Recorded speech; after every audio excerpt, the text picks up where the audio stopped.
Google Colab allows us to create files called notebooks. These notebooks are interactive in nature. Hello.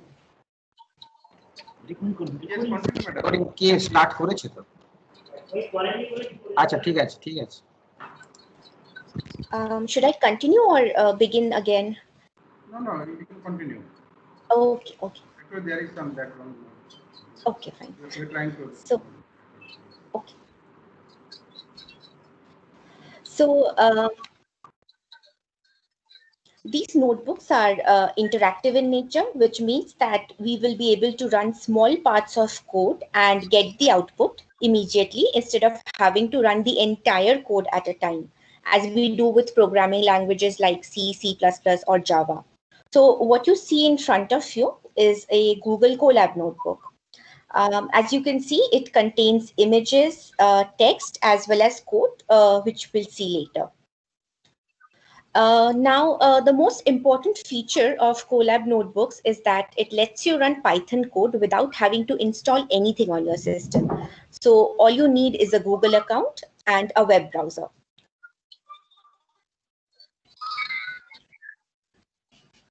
So to use Colab, the first step that you have to do is you have to sign up for sign in into your Gmail or Google account, and then navigate to this link, colab.research.google.com. This will open up an introductory notebook and a dialog box that looks like this. So this is the dialog box that you get on top, and behind this is the introductory notebook. So when you get this dialog box, you have to click on New Notebook. Now, clicking on the New Notebook option will give you a fresh notebook with a light gray box that you can see on the screen here. And these boxes are called cells. We will write our entire code inside these cells. So let's say I want to create a variable called x, and I want to give it a value of 3, and I want to print the value of x. So I have written my code inside this cell. Now to run the code I have written, I will click on this round button that we have here. So this will run the cell. That is, the code inside the cell will be executed if I click on this. So as you can see, that the code is running and I get the output just beneath the cell. Now, let's say I want to declare another variable. So for that, I will click on plus code, which is basically this option, and this will insert another cell just beneath the previous cell. So if I declare a variable y equals 4, and I set z equals x plus y, and I print the value of z. And once I run this, I'll get the output for this snippet of code. So you can see here that I did not have to declare the value of x again. So whatever I have done till before this particular cell is already retained in the memory.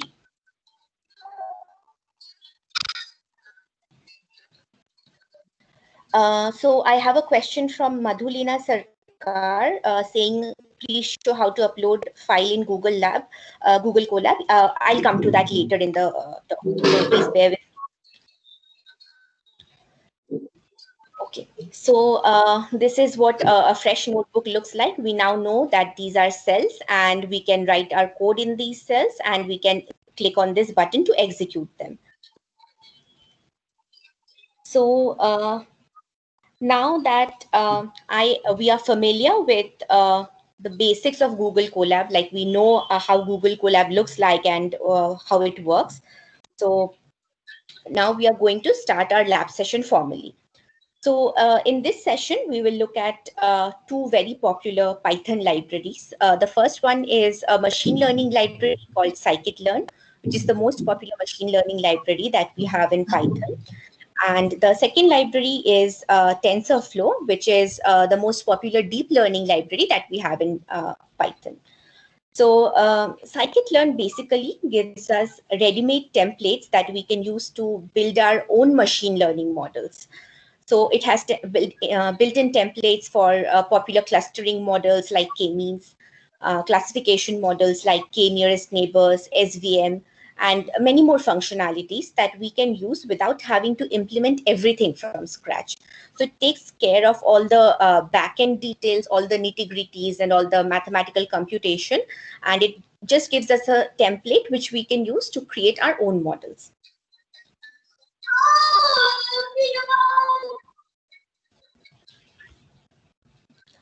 Now, there are some basic steps that we follow when implementing a machine learning or deep learning model.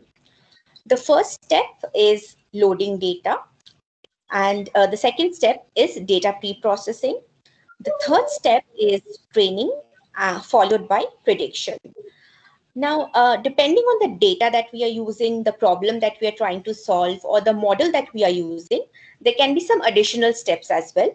But these 4 steps are the basic, most common steps that we usually follow in almost all ML and DL model building.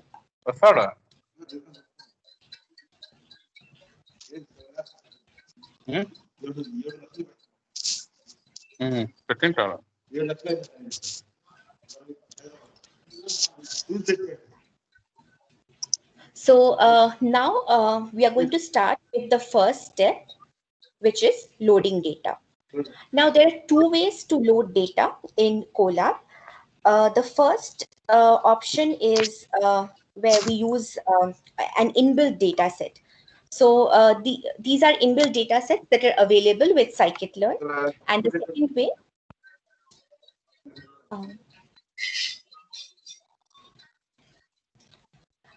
second way is to use our own data set, which we can upload into Colab from a computer. We will learn how to use our own data a little later in this session. For now, we will learn how to use Scikit-learn's inbuilt data sets.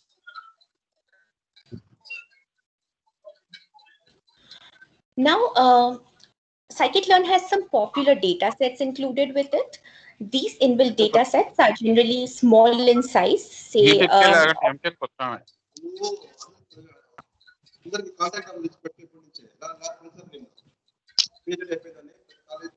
so these inbuilt data sets are small in size, say a few hundred data points. And you can find a complete list of all such data sets available with Scikit-learn in this link.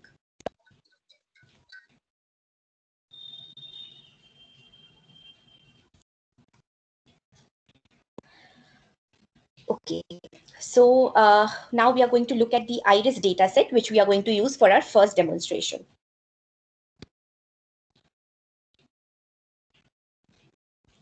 Now, the iris dataset is a popular classification dataset. Here, we are dealing with the problem of multi-class classification. That is, we have 3 classes. Now, each of these 3 classes is denoted by a positive integer value. The first class is the Setosa class, which is denoted by 0. The second class is the versicolor, the versicolor class, which is denoted by the label of 1. And the third class is the Virginica class, which is denoted by the label of 2. Now, this data set has 150 samples. And each of these samples contains 4 features. These 4 features are sepal length, petal length, sepal width, and petal width. Now we'll look at an image which will explain this data set better. This image shows the 3 different types of iris flowers. The first one is the iris versicolor. The second one is the iris virginica. And the third one is the iris setosa. So here in the first panel, you can see that the sepal length is denoted by this dashed yellow line. The sepal width is given by the solid yellow line. The petal width is given by the solid blue line, and the petal length is given by the dashed blue line. So similarly, we have measurements of sepal length, petal length, and so on for the versicolor flowers, virginica flowers, and the setosa flowers. Now, this data set is a very balanced data set because we have 150 samples here. So of these, 50 samples are of the setosa class, 50 of the virginica class, and 50 of the versicolor class. Now, this is a very ideal data set because it's extremely balanced. But in real life, when we are dealing with maybe say research problems and all, we can come up, have to come in, we have to deal with imbalanced data as well. But for now, let us look at this balanced data example because it's a very simple and classic data set. Okay, so now, essentially, what we want to do here is that we have the sepal and petal measurements for 150 different flowers. Now, using these measurements, we want to build a classifier. What will this classifier do? When I give a new sample to this classifier, it should be able to classify the new sample into one of the 3 different flower types. That is all we are doing here. Now comes the coding part. So, just look at the first line. In the first line, we are fetching into memory the part of Scikit-learn that contains the iris dataset. Now, if you're not very familiar with programming or Python, think of it like this. Let's say I have a very big library. Inside this library, I have some bookshelves. And in one of these bookshelves, I have a book containing the iris data. Now, here the library is Scikit-learn, which is written as sklearn. So sklearn is basically the short form of Scikit-learn that we are using here. And the bookshelf in which I have the dataset is called datasets. Now, Scikit-learn or sklearn.datasets basically tells Python that the dataset which I want to fetch is at this location. You have to go to this bookshelf to find the book containing my iris dataset. Now from this location, because I want to get the iris data, and the book containing the iris data is called load iris. Let's say, just take it as an analogy to understand it better. Now we have found the book containing the iris data using this line. Now we want to pick up that book from the bookshelf. So in terms of programming, what we do is we load the data set into the main memory. So that is what we are doing in the second line. So this iris variable name that I have taken is basically going to contain the iris data set or all the contents of the load iris method. Now, after this line is executed, the data is loaded into memory. Now, this data set contains the features or measurements as well as the class label for each sample. Now, iris.data, which you see here, contains the feature values for all 150 samples. And iris.target contains the class labels for all 150 samples. So in this line, what we are doing is we will store all the features in an array or matrix called features, and we will store all the class labels in an array or container called classes. Okay. So do we have any questions till now?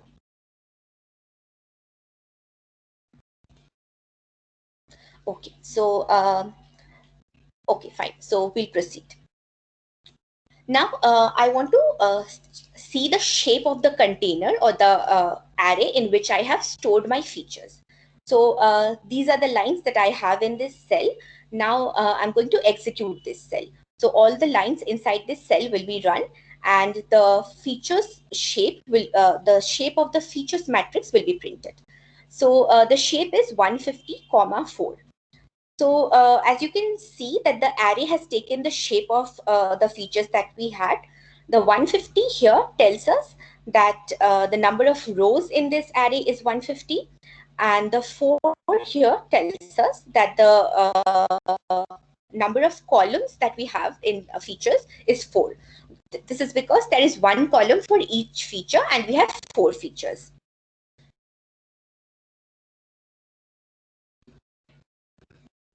Okay. So let's say that I want to see the first. Okay, so I have a question saying for features, we don't have to import NumPy for array.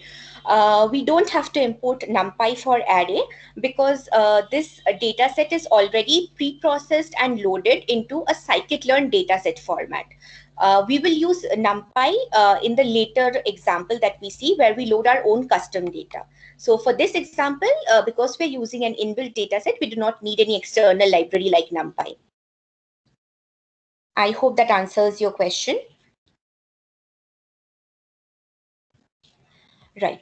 So let's look at the first 5 samples in the features matrix. So this is what the features matrix looks like. I am printing only the first 5 samples here.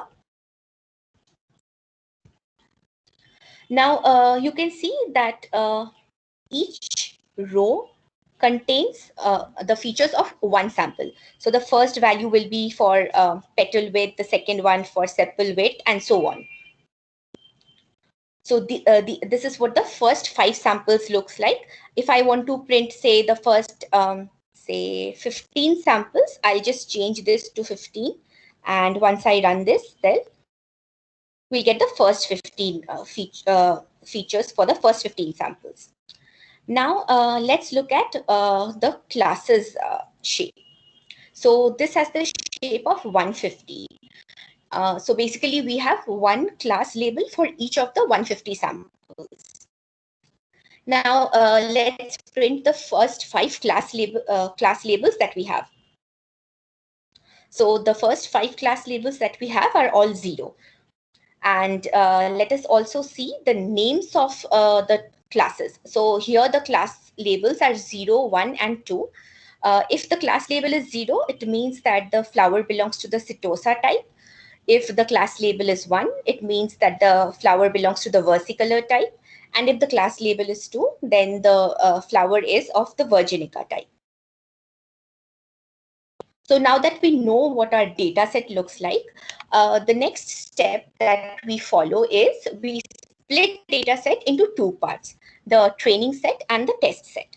Now, usually what we do is we take a 80-20 split or a 70-30 split. That is, we take 80% or 70% of the data set into our training data, and the rest of the 30 or 20% of the data set as our test data. So here we are going to split the data into training set and test set. For this, we are going to use the train test split method that is available in Scikit-learn's model selection module.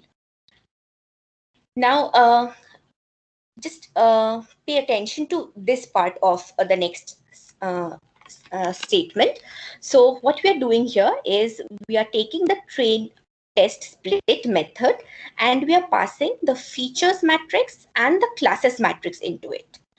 And we are specifying the test size as 0.2. So in this case, I am taking 80% of the data as my training data and the remaining 20% of the data as my test data. Now, this particular function will return 4 submatrices or 4 matrices. What it will return is the training features, as you can see here, the test features, the training classes, and the test classes. Now, if you see that in this function, we always have to pass the features matrix in the first position and the classes or the labels matrix in the second position. Now, from the first position, that is the features matrix, it will be split into 2 parts, the train features and the test features. And the second matrix, which is the classes or labels matrix, will again be split into 2 parts, the train classes and the test classes. So one thing you have to be very careful about is that the first position matrix that you have, it should be named as train features or something like training data or something like that. So basically the first position will have the training split of the data, and the second part will have the test split.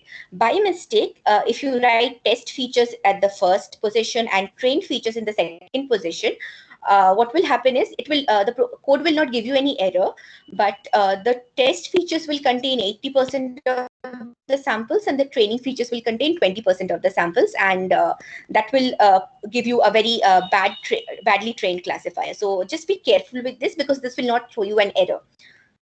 Similarly, with the train classes and test classes, the train classes has to be in the first position and the test classes will be in the second position. You can change the value of test size as 0.1 or 0.3 or whatever you like as per the experiment that you want to run or the data that you have. It depends on you.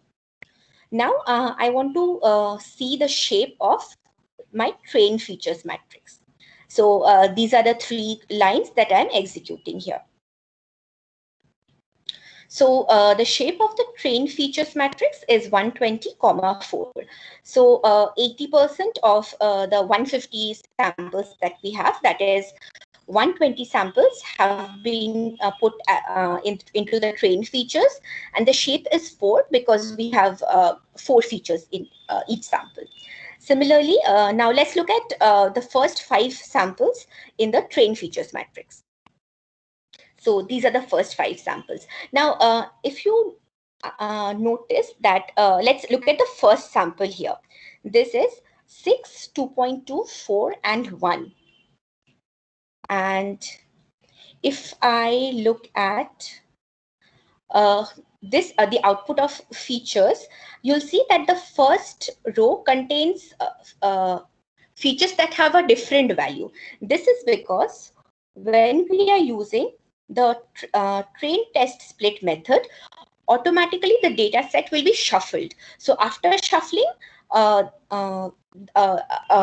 randomly 80% of the data has been assigned as training, and the rest of the 20% of the data has been assigned to the test data set. So the values of the first row here and the first row in that you had seen earlier will not always necessarily be the same.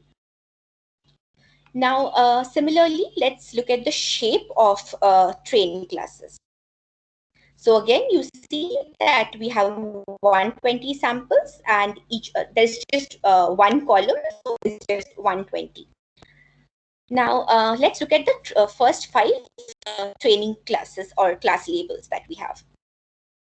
So you can see that the label for the first sample here is 1, the second sample here is 0, and so on.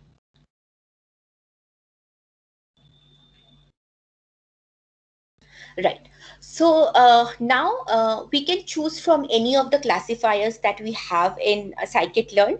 You have the support vector machine, you have many other classifiers actually. So if you go to the Scikit-learn website, you will find the complete list of all the classifiers that are available. So for this demonstration, I am going to show you how to implement the KNN classifier or the K nearest neighbor classifier. Now, I am not sure if K nearest neighbor classifier has been covered in the theory part. So I'm just going to give you a brief overview of what the KNN classifier is. So let's say I have a lot of data points. So these data points belong to either class A or class B.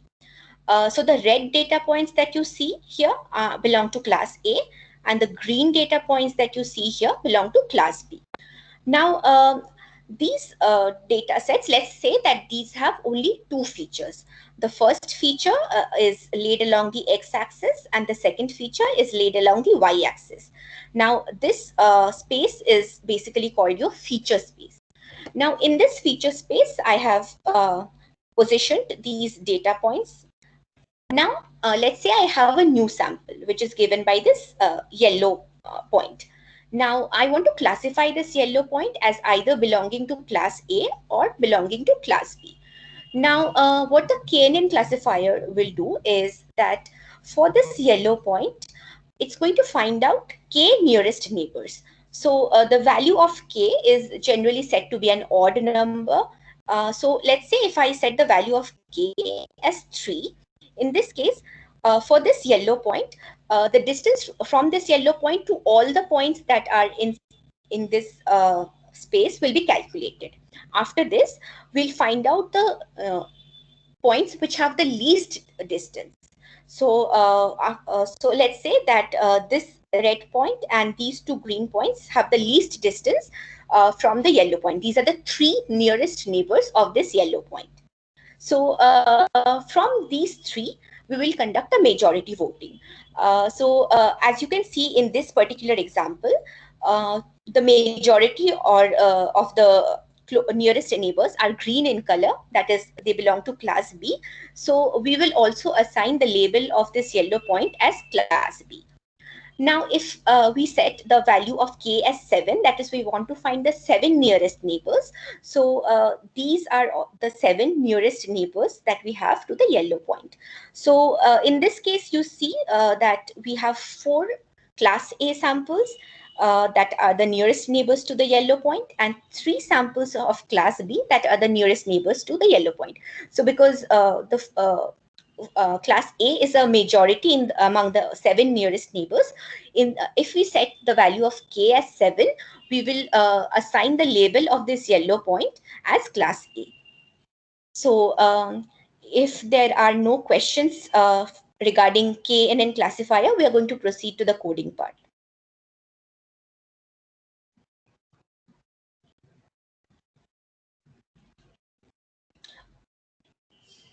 Okay, so I'm going to proceed.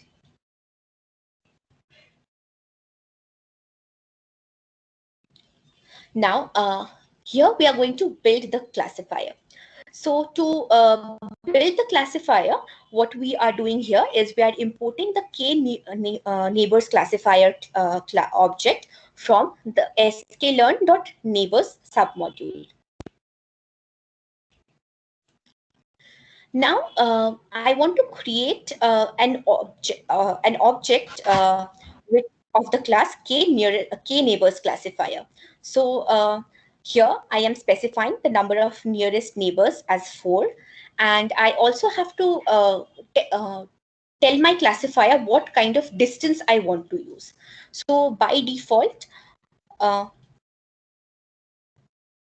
so someone is saying screen is not shared. Is the Colab notebook not visible to you? No, no, it is visible. It is problem It's from okay, me. it's okay. Okay, okay. So we have to set a distance metric for the classifier. Now, by default, Scikit-learn has implemented the Minkowski distance. Now, in the Minkowski distance, if I set the value of p as 2, it becomes my Euclidean distance. If I set the value of p as 1, it becomes Manhattan distance. And if you set the value of p as greater than 2, then you have the general form of the Minkowski distance. So I have set the value of p as 2. That is, we are going to use Euclidean distance to find out the distance from a sample to all its neighbors. Now, once this line is executed, an object called KNN classifier will be created. Now, inside this classifier, we have to feed in our training data. So to do that, we write KNN classifier, which is the name of the object that we created, dot fit, and then we pass the training features as well as the training classes. Now, I'm going to run this part of the code, and the classifier will then be created. So we have created our classifier. Now that the classifier has been created, so generally what we have with most classifiers is we will need to train them. But for KNN, there is no training involved as such. So whenever a new sample comes, the distance has to be calculated every time separately. So we are skipping the training part here. There's no training process as such in this case. But in some of the classifiers like MLT classifier, you will have a distinct training part involved as well. Okay, so now that our classifier is ready, now we want to predict the class labels of unknown samples with our classifier. So if I just go scroll up, so you can see that this classifier only contains the training features and training classes. So it has not seen the test classes or the test features yet. So I am going to use KNN classifier dot predict. This is the dot predict method of KNN classifier, and I'm going to pass the test features to it. So if you note that for the training part, I had to pass both the training features and the training classes. For the prediction part, I am only passing the test features, not the test classes. Now, all the predicted labels will be stored in this variable called predicted classes. Now, I want to print out the predictions for the first 5 samples in the test set. So these are the predictions that we got. So my KNN classifier is predicting that the first sample in the test set belongs to class 1, the second sample belongs to class 2, and so on. Now, I don't know how well the prediction went. So to do that, I'm going to calculate the accuracy. So we'll come to the next cell.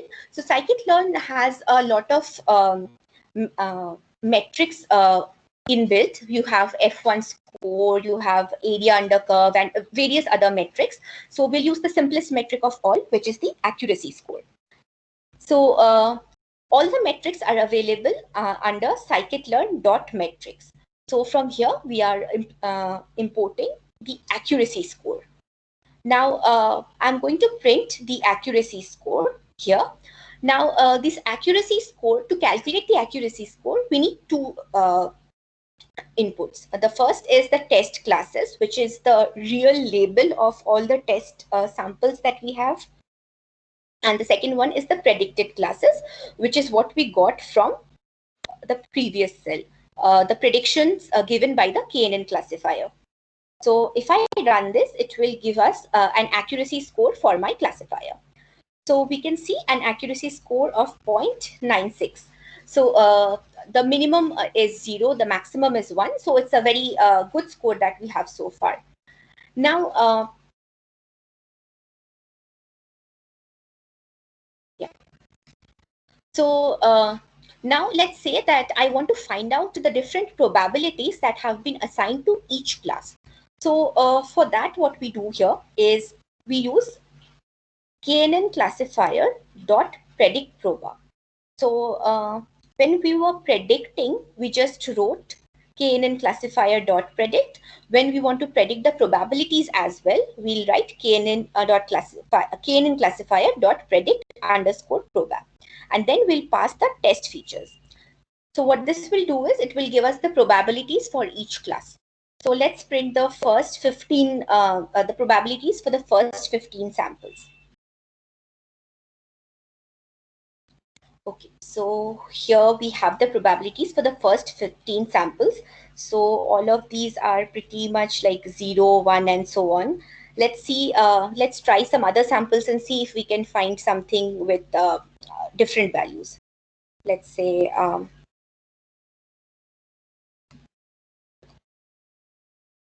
22, 35.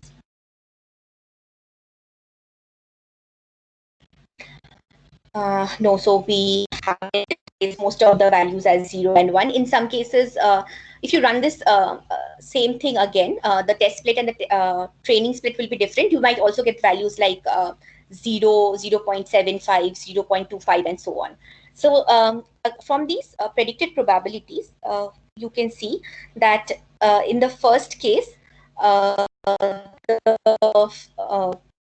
probability, I'll just go back to the first 5 samples. Right. So if you look at the predicted probabilities, you will see that in the first sample, the probability for the sample belonging to class 0 is 0. The probability for this sample belonging to class 1 is 1. And the probability for this sample belonging to class 2 is also 0. So this should be assigned the class label of 1, as we can see here. So you can verify this by looking at the probabilities. Okay, so do we have any questions regarding Scikit-learn or KNN classifier or whatever we have covered so far? Hello. Yes. Hello, madam. Yes. How will I calculate the time complexity from Kane algorithm for classification of this? Is there any Okay. technique? Yes, you can calculate the time complexity. That will require me going into the theory. So I think it's the order of n square or n cube. I cannot recall it right now, but I'll have to go into the theory part in that case. And I haven't. I know the theory, but from any coding part or any technique to calculate okay, so you want to find out how long it takes to run this? To calculate all the distances? Sorry? Do you want to just find out how long it takes to calculate all the distances? Yes. Okay. Right. So in that case, what we will do is just before my class. Okay. So here, just before my prediction part, I will use this command %time it. Just I want to know the any command to calculate the time complexity through Google Colab. Is there any command? There is no way to compute the time complexity using code. What you can do is you can use the %time it command. It will give you the time taken to calculate this part of the code, or the distances only. Okay. But regarding calculating the complexity, you have to do it theoretically. You cannot do it with code. Okay.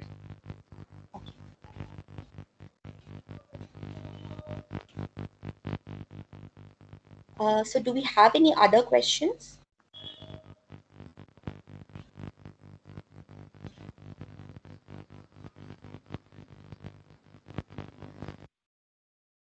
Okay, I think I'll continue.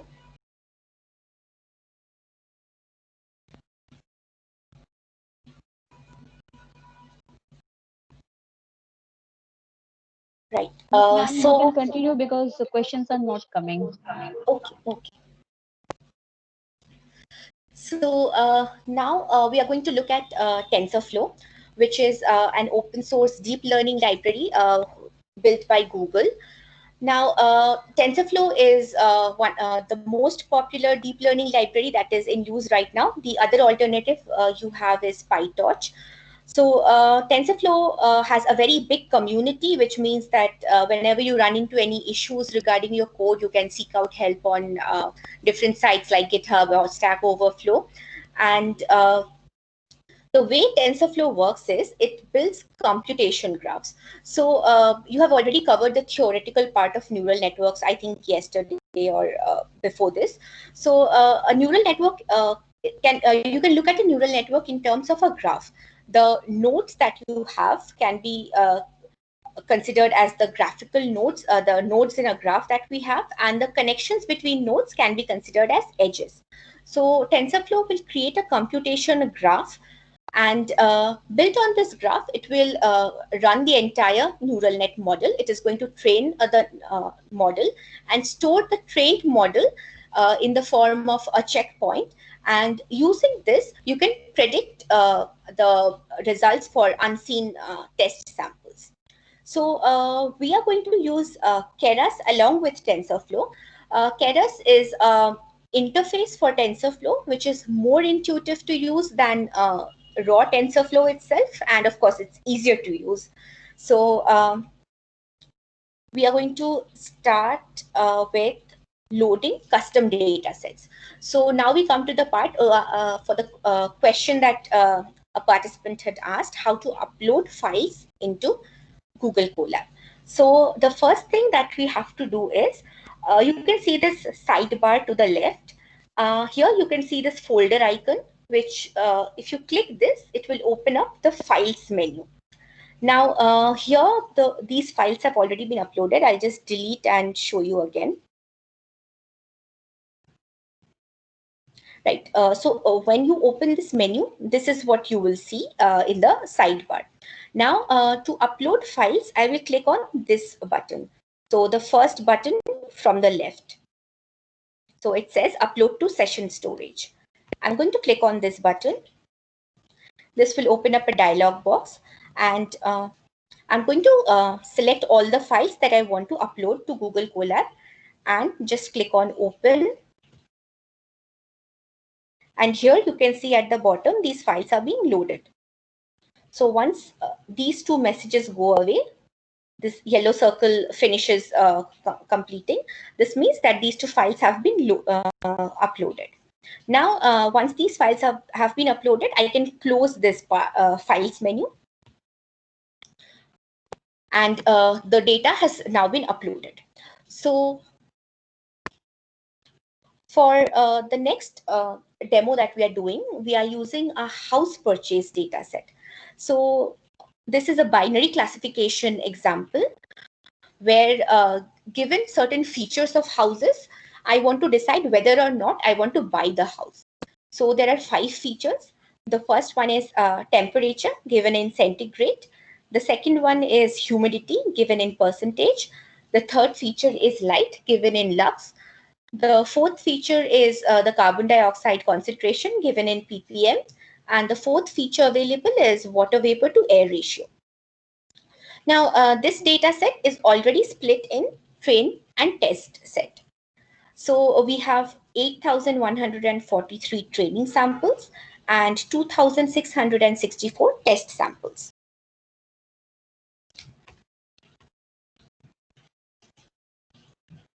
So I have a question. We have a question saying where can we get the data set? The data set I have shared with the FDP organizers. I think they'll send it to you soon.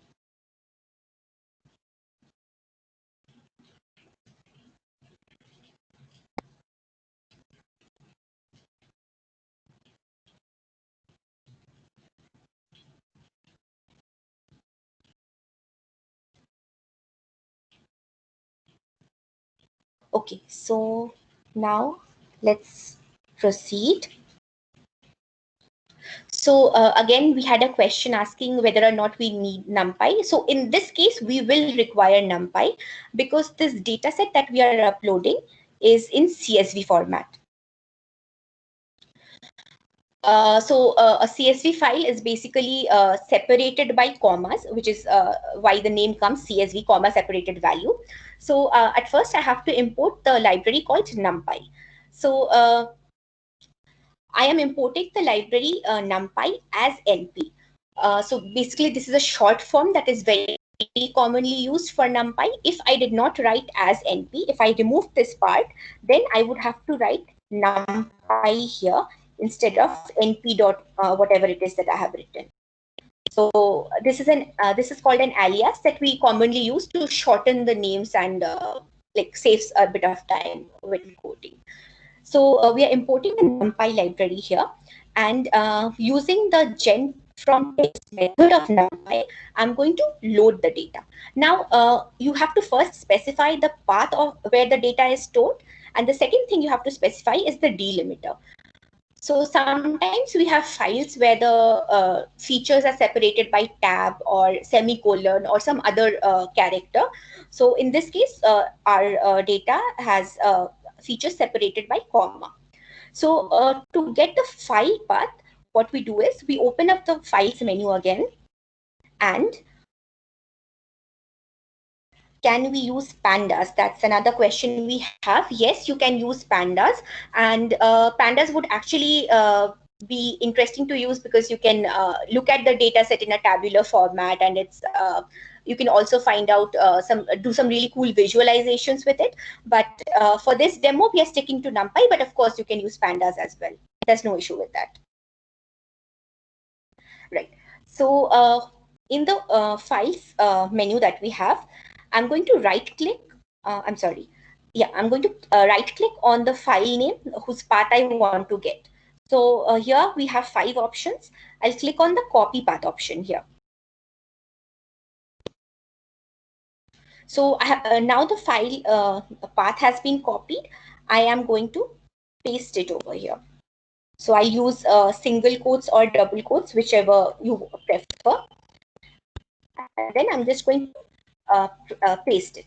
Similarly, the test file, I'm again going to right click it, click on copy, and paste it over here.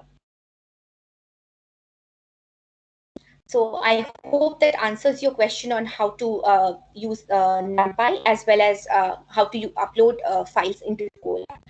Now, this training data is being stored in this matrix called or NumPy array, as we are using NumPy. This NumPy array called train, and the test data is stored in the NumPy array called test. Now, I want this train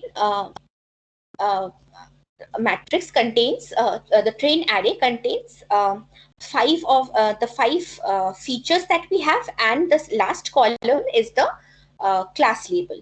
So we want to separate out the features and the class labels. So to do that, I am using these 2 lines. So the first line, what it will do is, it will take all the 8,143 samples that we have in the training set, and it will take only the first 5 columns, and it will store this subset of the train data as training features. Similarly, to get the training labels, we'll take all the 8,143 samples, and we will just take the last column and we will store it in train underscore labels. Now, let us see the shape of the train underscore features array. Okay, I forgot to run this cell. So I'll just run this cell.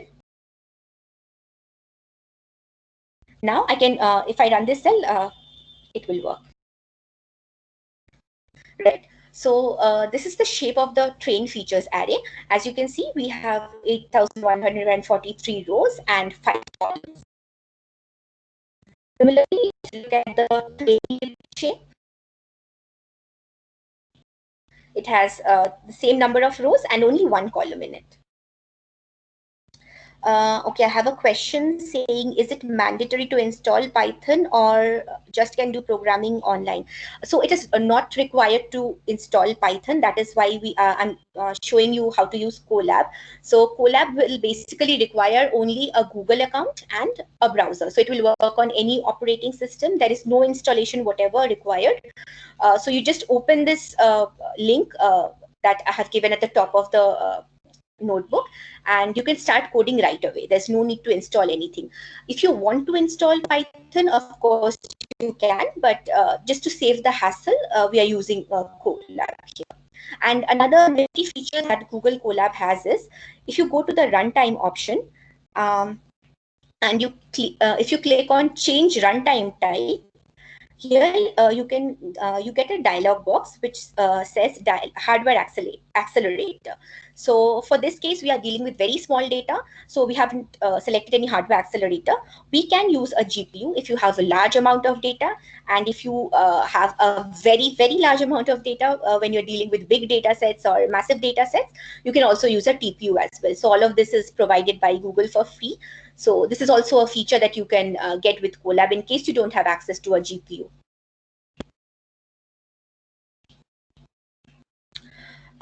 Another question, to run data science code, how much storage capacity is required in Google Colab? So basically all this is happening in the Google Cloud servers. If you look at this part of the notebook, you can see RAM and disk. If you hover over this with your mouse, you'll see that you have 12.72 GB of RAM allocated, and you have a disk allocation of 107.77 GB. So this RAM and this disk is allocated to you from the Google servers. So whatever you create, whatever you write inside the notebook is kept on the Google Cloud server. Whatever you upload will also be kept in the Google Cloud server. So you don't really require any minimum memory or minimum amount of like storage in your own system. As long as you can open a browser and browse the internet, you can do all of this. So you don't really need a minimum system specification.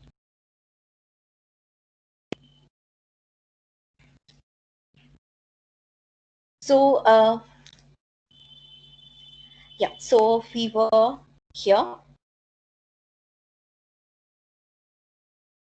Now we'll look at the first samples features.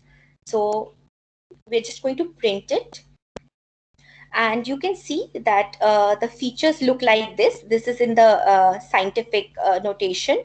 So we have 5 features, as you can see here. Now let's print the class label of the first training sample. So the class label is 1, which stands for buy this house.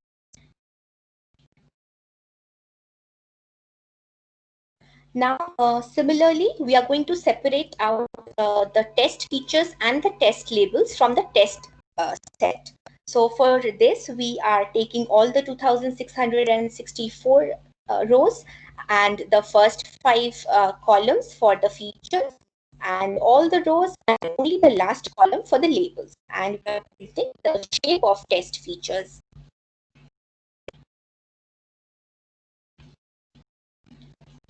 Similarly, we are going to print the shape of test labels.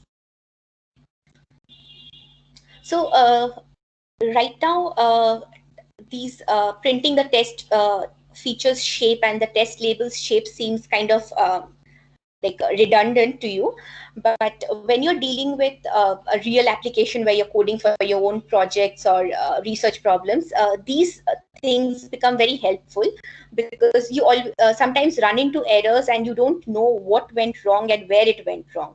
So if you keep doing printing the shape of these arrays, it will help you in debugging.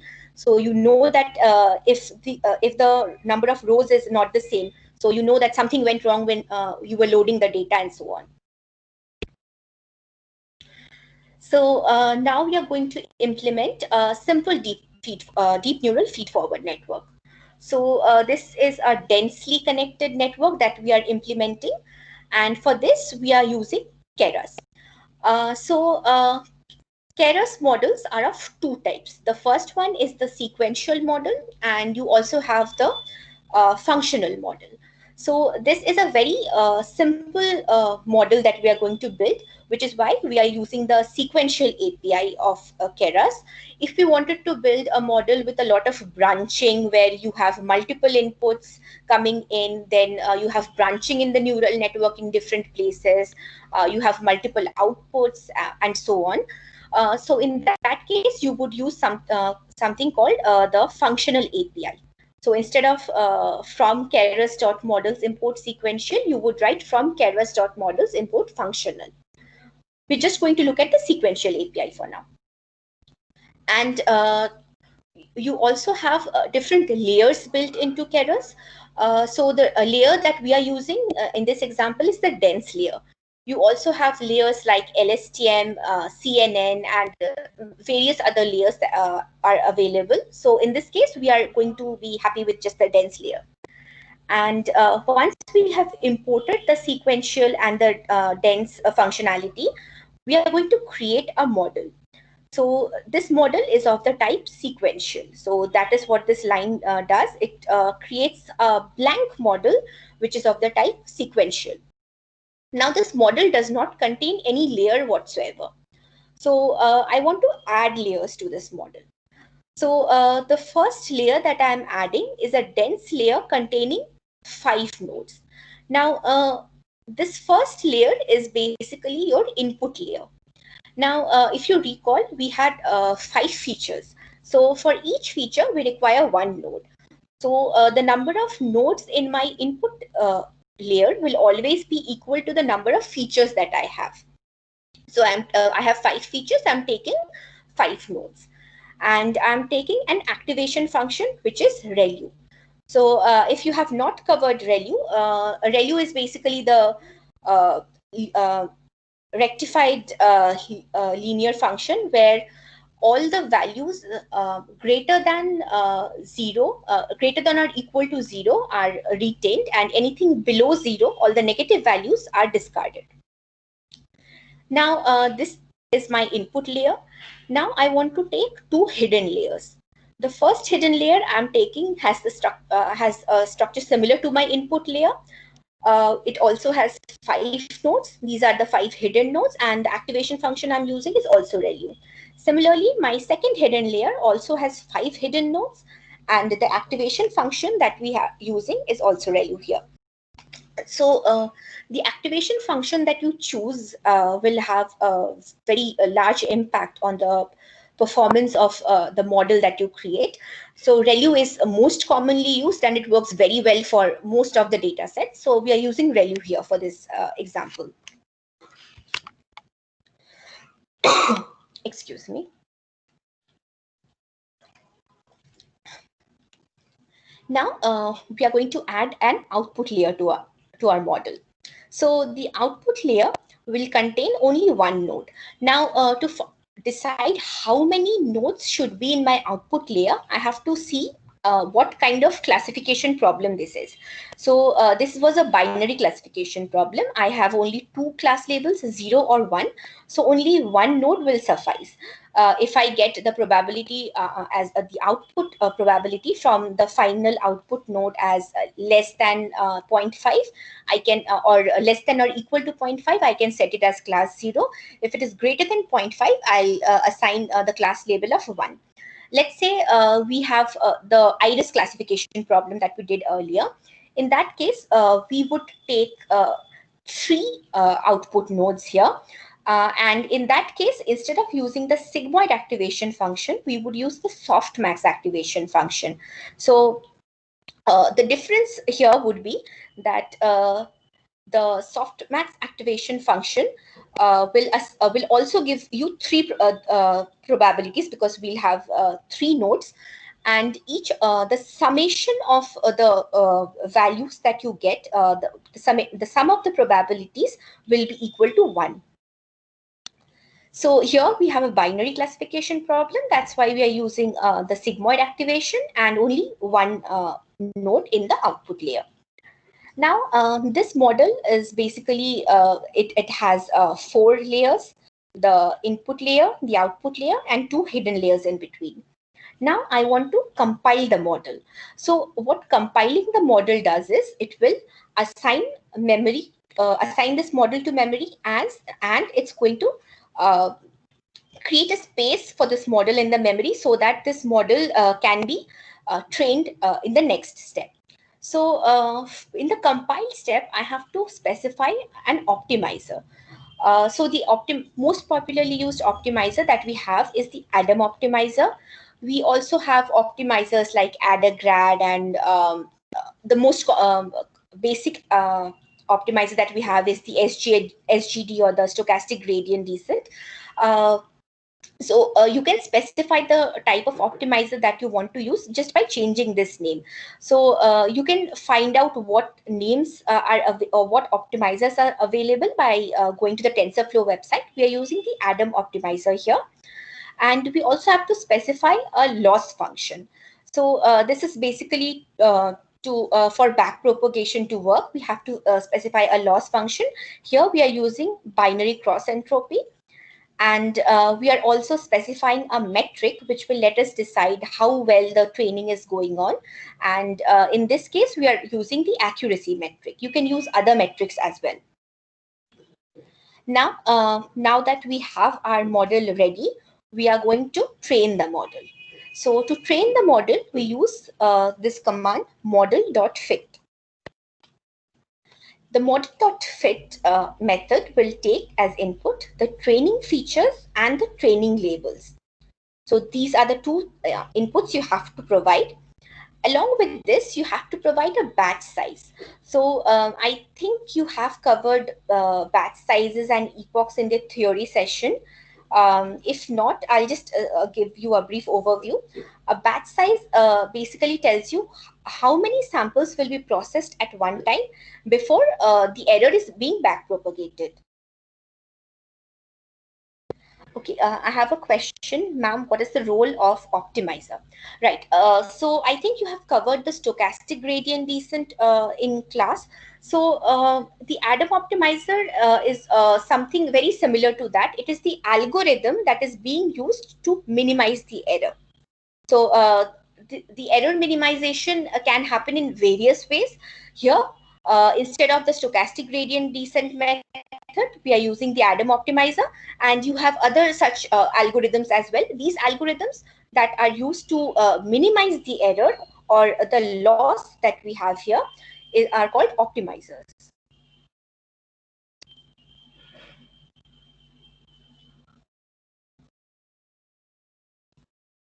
And coming back to epochs, so epochs is basically the number, one epoch is basically telling you that I am going to cover the entire training data one time. So if I say that I want to train this model for 10 epochs, I am going to go over the entire data set in batches of 100 samples each.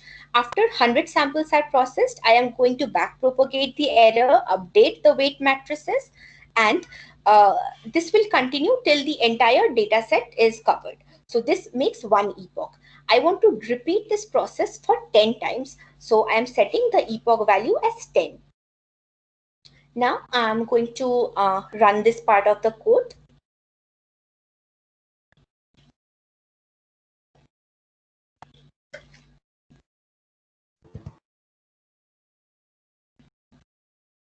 So we can see that batch will be same for each epoch. Yes, the batch will be same for each epoch. You cannot vary the batch size between different epochs if you're using this command. And could do is you can fit the model with a batch size of 100 for one epoch, and then you can train the model, continue training the model another step where you can specify a different batch size. But in case it's while it's theoretically feasible, it is going to give you an error in the code because all of this is stored in the form of a computation graph. Okay, so once you have specified a batch size of 100, and if you change it again, I am unable to understand. You have said batch items. I'm not sure what you mean by batch items. Can you please clarify, Pooja Saini?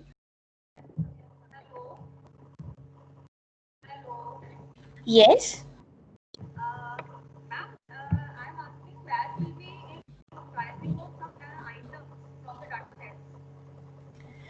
Can you repeat your question?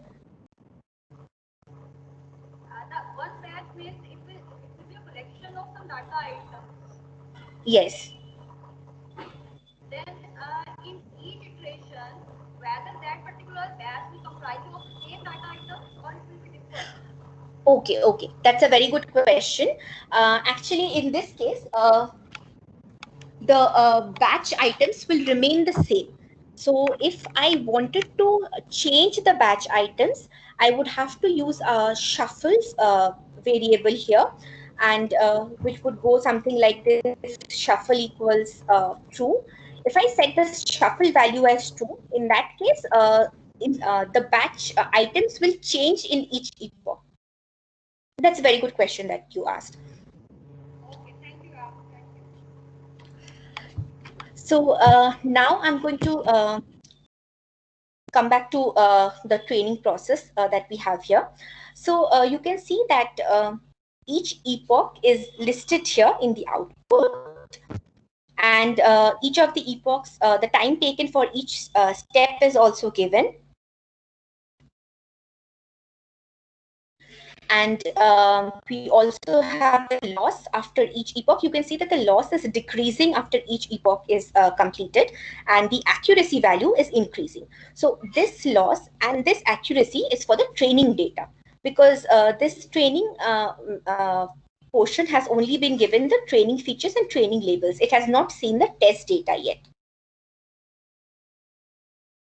So we have achieved an accuracy of 0.87 or 87% on the training data. Let's see how this model performs on our test data. So to evaluate our model on the test data, we have to pass the test features and the test labels.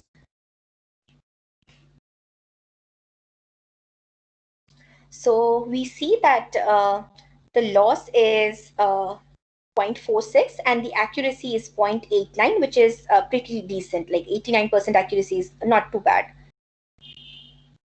Okay, I will discuss about overfitting just after I have covered this. So an accuracy of 89% is not too bad. So what you can do here is you can change the number of epochs to say 50. You can change the batch sizes as well, and you can see what kind of performance you get. So let's change the number of epochs to 50 and see if the performance improves or not. Right now on the test data, we have an accuracy of 89%. Let's see what we get now after 50 epochs. So the accuracy has improved. It is 97% now. So I have this question from Madhulina Sarkar asking, okay, if accuracy is low, what do we do to improve accuracy? Okay, I'll come to this question after I have discussed overfitting. So this question regarding overfitting. Now, you can, if we look at this training part, you can see here that, right. So if you look at the accuracy scores over here, you can see that the accuracy scores are more or less increasing. So we can say that the training is going on pretty well. Now, because this model is because this accuracy that you get here in the training process is calculated entirely on the training data. So if you train the data for a very large number of epochs, in that case, what happens is the network sort of memorizes the samples, and if you give it a sample that it has not seen yet, so in that case your training accuracy will be very high. It will even achieve like say 99% or something like that, or a very high accuracy. But in that case your test accuracy will be pretty low. So in this case, overfitting has not occurred. How I can say this is because my training data accuracy is 97% and my test data accuracy is also 97%. So there's barely any difference in these two. So whenever this happens that your training accuracy is very high and the test accuracy is not close to the training accuracy, you know that you have overfit your model. So how you can remedy overfitting? The first thing you can do is you can decrease the number of epochs. That is one possibility. The second possibility is you can change the architecture of the model that you're using. So let's say instead of 2 hidden layers, if I took only 1 hidden layer, or sometimes we come up with like a model with say 25 hidden layers, and my data set has only 5 features, and so that is generally going to overfit the model. So if I used like say 25 hidden layers in this data set, it's definitely going to overfit the model, because the complexity of the data is not very high, and using a very large neural net, it's going to overfit. So you can also change the you can also decrease the number of layers. That is the second possibility you can do to avoid overfitting if you notice that there has been overfitting. And the third thing you can do is you can decrease the number of hidden nodes. So these are the 3 things you can try out to remedy overfitting. Now, coming to the next question, if accuracy is low, what do we do to improve accuracy? Okay, so accuracy can be low for many reasons. So let's first look at the training accuracy. Let's say if my training accuracy is very low, what does this mean? So this means that my neural net has not been able to learn from my data. Now, this could be because the first reason could be because I don't have many samples. So this data set has some 8,000 plus training samples, which is a decent size of data set. But if I use a very large deep neural net model on, say, a data set containing only 100 samples, so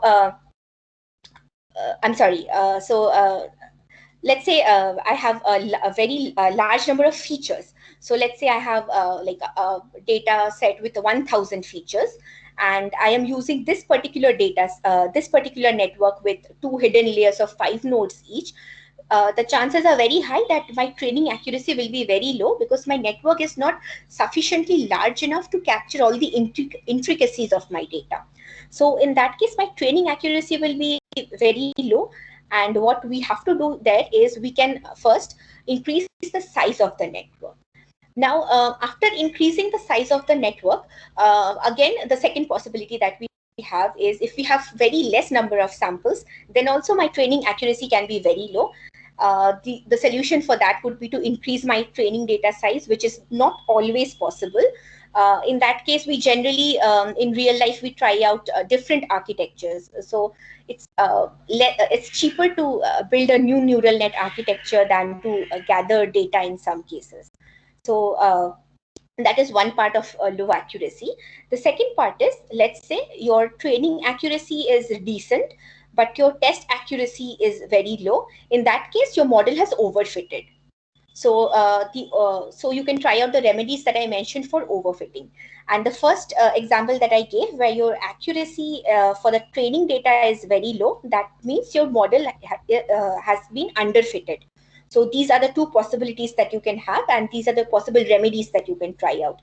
So as a practitioner, I can tell you that building deep neural nets is more or less like just trying out different things. You have rules of thumb that you can follow, but it basically comes down to the data set that you're using and the architecture and even what optimizer you're using. So these are the hyperparameters that affect the quality of your neural net to a very large extent. So it's more or less trial and error when it comes to neural networks. So I'll come back to our notebook. So now I want to predict the probabilities for the first 5 test samples. So for this, I'm using model.predict and passing the first 5 samples of the test data set. So you can see that these are the first 5, these are the probabilities predicted by our neural net for the first 5 test samples. Now let's look at the labels that have been predicted. So for this, I'm printing the test labels. The test labels are all 1 here because all of these probabilities are greater than 0. Now, do we have any other questions regarding TensorFlow and neural nets? Otherwise, I'll discuss some general issues that you deal with building neural nets and ML models.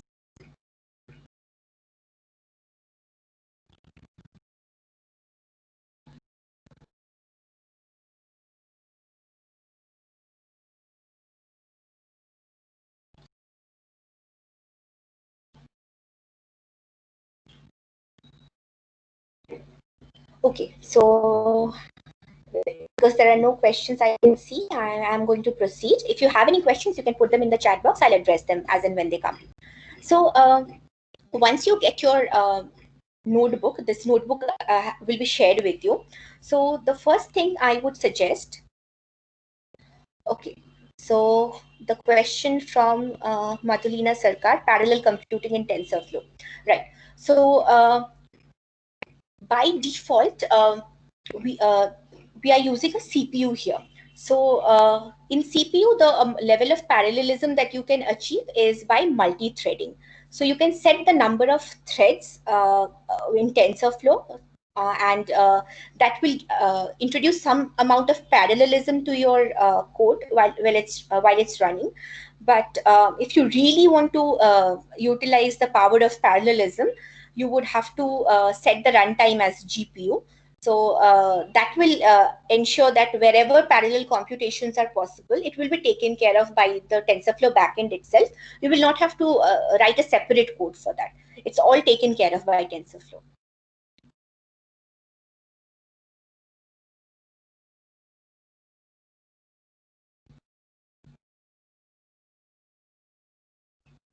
Any example, right? So let's say you have okay, let's go back to the KNN example here.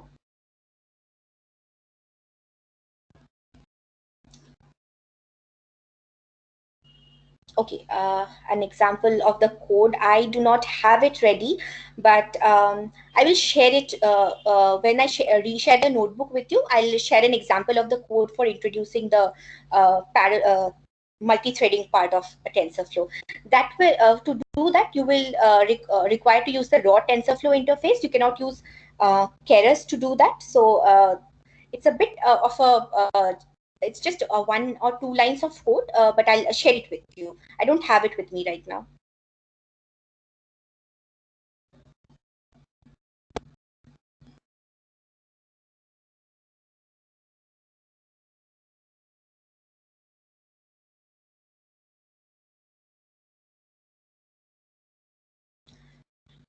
Right. So I'm going to proceed. Now, once you get this notebook, I would recommend that you go to the File menu and you open in, you select this option, Open in Playground mode.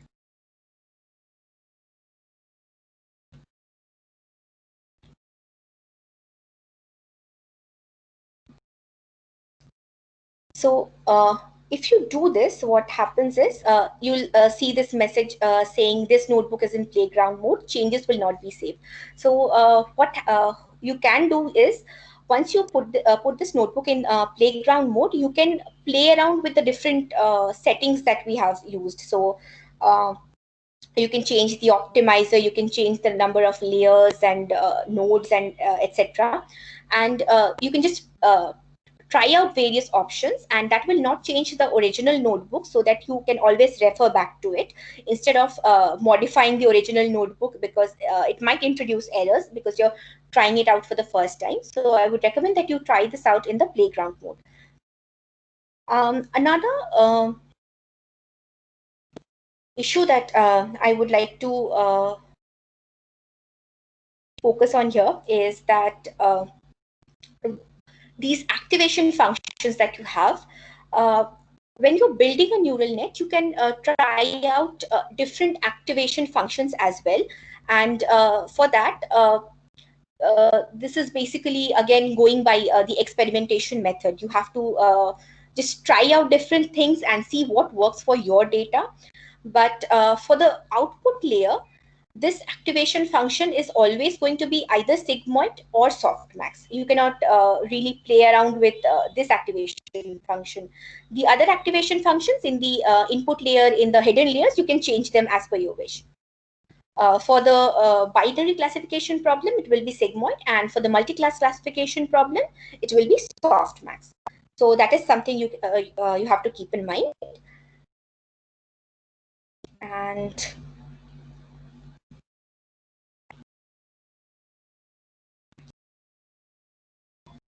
yeah, I think I have more or less covered all that I wanted to cover in this session. So if you have any questions, you can ask me right now, or if you go through the notebook later on, and if you notice any problems that you think you are facing, then you can also send me an email, and I'll be happy to answer your questions.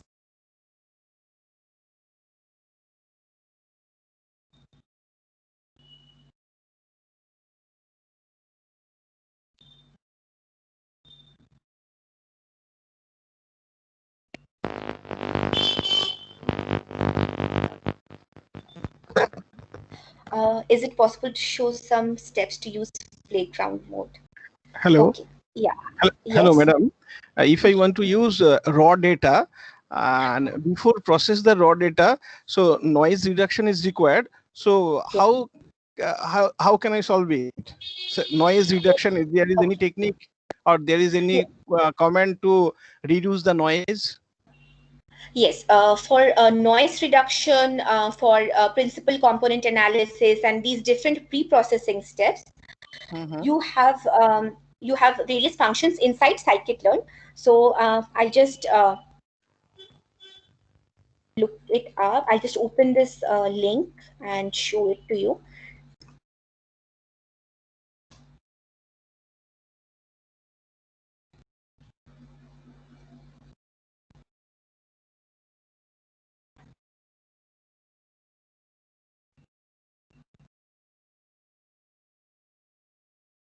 Just give me a minute.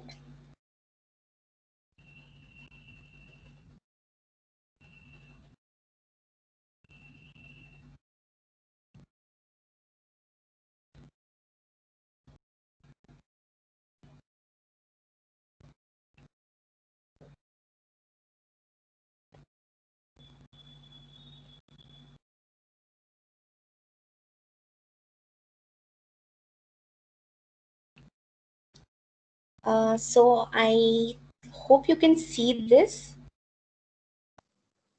Yes, yes. So these are the various options that you have for pre-processing the data. For noise reduction, I'm not sure what sort of data you will be using, but you can. I'm using ECG signal data. Signal data. Okay. I do not work with signal data, so I'm not sure what kind of noise reduction would be appropriate. But if there is from these pre-processing functions that you have available in Scikit-learn, the ones listed here, if you think one of these is suitable for your problem, you can use this. But Okay. I do not use ECG data, so I will not be able to help you with that. Okay. But for text and all, you have options like the TF IDF and count vectorizer and many such options. I can help you with the text part, but I am not very sure about the signal data. Okay, madam, another question. Yes. When classification accuracy will be better if the training data accuracy is more than the testing data accuracy? Can you rephrase your question again? Actually, I want to know, suppose accuracy of training data is less than the testing data, then classification accuracy will be better or not? You Or cannot when say it will be.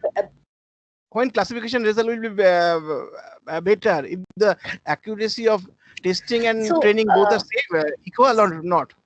No. There is no such rule to say that if these two have the training data accuracy and the testing data accuracy have to be equal or very close to each other, or one is better than the other. Generally, what we follow is we look at the problem that we're trying to solve. So let's say we have a binary classification problem. Now, if I assign the same label to all the samples, by default, I'm going to get a 50% accuracy. So even the worst possible classifier will achieve at least 50% accuracy. Okay. But now again, if I have, let's say, a 10 class classification problem, and I achieve my classifier achieves an accuracy of 50%, it's much better than the performance of the classifier that I had for binary classification, even though both of them achieve the same accuracy value. Okay. So there's nothing to do with the training or the test accuracy. But yes, the only thing that it will help you with is if your training data accuracy is very low, it means your model has underfitted. You need to. Actually, you have told us when the accuracy of training data is less than the testing data, that time the overfitting is occurred. That's why I'm telling you. Okay, So no. overfitting is I the think problem. Overfitting is the no, problem. No, so I think I think you misunderstood what I tried to say. So overfitting is a problem when the training data accuracy is more than that of the test data, and by more I mean a huge difference. So let's look at this example. We have a training data accuracy of 98%. The test data accuracy is 97%. So this is less than that of the training data. But overfitting has not occurred because these two are pretty close to each other. Right. So let's say if this was 98% and my test data accuracy was something like 67% or something with a very large margin of difference, then I would say that overfitting has occurred. No, this part is clear. My question is, if overfitting is occurred, then what type of problem will be produced? Okay, so this part is clear. My question is, if the overfitting is occurred, then what type of problem will be occur for the classification? Okay, if your model has already overfitted, that means your model is basically memorizing the training data. So in that case, your test data will not be getting a good accuracy. So you cannot say that your model is very good or your model has learned well. So this is actually undesirable. What you want ideally is that your training data accuracy and your test data accuracy will be pretty close to each other. And also they'll be both of them will be pretty high when you're considering the problem that you're considering. Let's say for a binary classification problem, you want it to be much more than 50%. For a 10 class classification problem, let's say 60% or something like that would be very good. But both of these have to be pretty close to each other.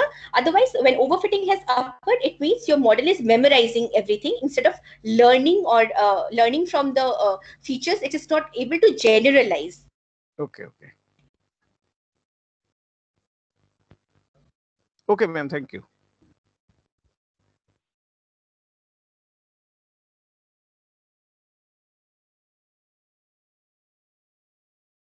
So I'm going to show you a few steps in the playground mode. So this notebook is already in the playground mode. Now let's say I want to run the code that is present here. So I'll follow the same steps that I showed you earlier. You just write the code in a cell and you press the execute button.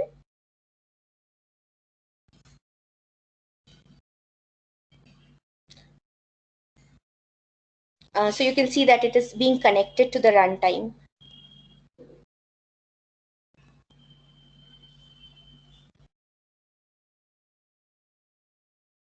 Yes, so you have got the output here, and you will also see this message cannot save changes. So basically you can try out different things. It will not change the content of the notebook. This is what the playground mode can be used for. Without changing the notebook, you can just try out different things.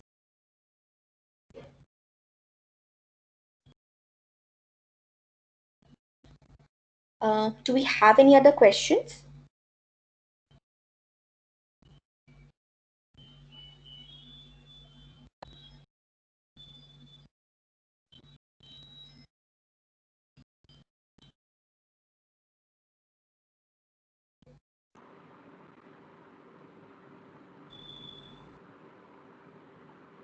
Any questions from the participant, please?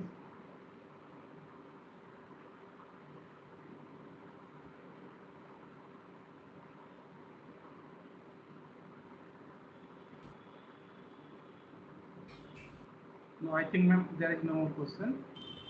Okay. So thank you everyone for listening to this talk, and if you face any problems with the notebook or the data that will be shared with you, please feel free to email me. So please tell about the dataset. So the dataset will be shared with you.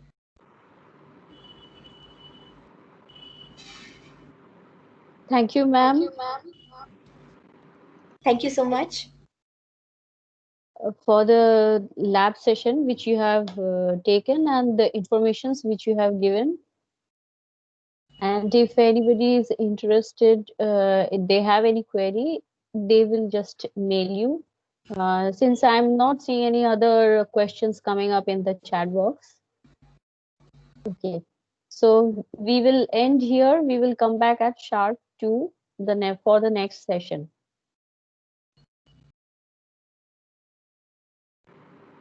When people are asking for your mail ID,